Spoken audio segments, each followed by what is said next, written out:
नमस्कार दोस्तों, आरती सौरभ सहदेव चैनल पर आपका एक बार फिर से स्वागत है। तो आज हम फिर से लेकर आए हैं आपके लिए एक नई कहानी। तो आज की कहानी है हमारी अपनी क्षमता पहचानो। तो चलिए दोस्तों, कहानी को हम शुरू करते हैं।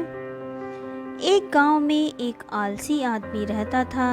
वह कुछ काम धाम नहीं करता था, बस दिन भर निठल्ला बैठकर सोचता रहता था कि किसी तरह कुछ खाने को मिल जाए। एक दिन वह यूं ही घूमते घूमते आम के बाग में पहुंच गया। वहां रसीले आमों से लदे कई पेड़ देखे। रसीले आम देख उसके मुंह में पानी आ गया और आम तोड़ने के लिए वह पेड़ पर चढ़ गया। लेकिन जैसे ही वह पेड़ पर चढ़ा, बाग का मालिक वहां पहुंच गया। बाग के मालिक को देख आलसी आदमी डर गया और जैसे तैसे पेड़ से उतरकर वहां से भाग खड़ा हुआ। भागते भागते वह गांव के बाहर स्थित जंगल में जा पहुंचा। वह बुरी तरह से थक गया था, इसलिए एक पेड़ के नीचे बैठकर सस्ताने लगा। तभी उसकी नज़र एक लोमड़ी पर पड़ी। उस लोमड़ी की एक टांग टूटी हुई थी और वह लंगड़ा कर चल रही थी। लोमड़ी को देख आलसी आदमी सोचने लगा कि ऐसी हालत में भी इसी जंगल में, जानवरों से भरे जंगल में, ये लोमड़ी बच कैसे गई? इसका अब तक शिकार नहीं हुआ। जिज्ञासा से वह पेड़ पर चढ़ गया और वहां बैठकर देखने लगा कि अब इस लोमड़ी के साथ आगे क्या होगा। कुछ ही पल बीते थे कि पूरा जंगल शेर की भयंकर दहाड़ से गूंज उठा, जिसे सुनकर सारे जानवर डरकर भागने लगे। लेकिन लोमड़ी अपनी टूटी टांग के साथ भाग नहीं सकती थी। वह वहीं खड़ी रही। शेर लोमड़ी के पास आने लगा। आलसी आदमी ने सोचा कि अब शेर लोमड़ी को मारकर खा जाएगा, लेकिन आगे जो हुआ वह कुछ अजीब था।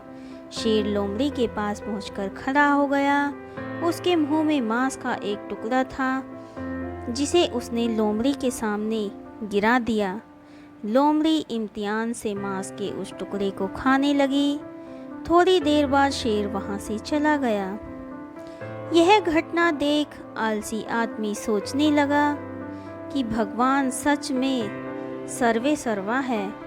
उसने धरती के समस्त प्राणियों के लिए, चाहे वह जानवर हो या इंसान, खाने पीने का प्रबंध कर रखा है।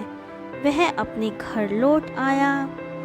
घर आकर वह 2-3 दिन तक बिस्तर पर लेटकर प्रतीक्षा करने लगा कि जैसे भगवान ने शेर के द्वारा लोमड़ी के लिए भोजन भिजवाया था, वैसे ही उसके लिए भी कोई न कोई खाने पीने का सामान ले आएगा। लेकिन ऐसा कुछ नहीं हुआ। भूख से उसकी हालत खराब होने लगी। आखिरकार उसे घर से बाहर निकलना ही पड़ा। घर के बाहर उसे एक पेड़ के नीचे बैठे हुए बाबा दिखाई पड़े। वह उनके पास गया और जंगल का सारा वृत्तांत सुनाते हुए बोला, बाबा जी, भगवान मेरे साथ ऐसा क्यों कर रहे हैं? उनके पास जानवरों के लिए भोजन का प्रबंध है, लेकिन इंसानों के लिए नहीं है। बाबा जी ने उत्तर दिया, बेटा, ऐसी बात नहीं है। भगवान के पास सारे प्रबंध हैं, दूसरों की तरह तुम्हारे लिए भी। लेकिन बात यह है कि वह तुम्हें लोमड़ी नहीं, शेर बनाना चाहते हैं। तो दोस्तों, इस कहानी से हमें यह शिक्षा मिलती है कि हम सबके भीतर क्षमताओं का असीम भंडार है। बस अपनी अज्ञानतावश हम उन्हें पहचान नहीं पाते और स्वयं को कमतर समझकर दूसरों की सहायता की प्रतीक्षा करते रहते हैं। स्वयं की क्षमता पहचानिए, दूसरों की सहायता की प्रतीक्षा मत करिए। इतने समक्ष बनिए कि आप दूसरों की सहायता कर सकें। तो दोस्तों, आज की कहानी हमारी यहीं पर समाप्त होती है। आज की कहानी आपको हमारी कैसी लगी, हमें कमेंट करके ज़रूर बताएं। अगर आपको हमारी कहानियाँ पसंद आ रही हों तो उन्हें ज़्यादा से ज़्यादा लाइक और शेयर करें, और हमारे चैनल को सब्सक्राइब करना ना भूलें। धन्यवाद।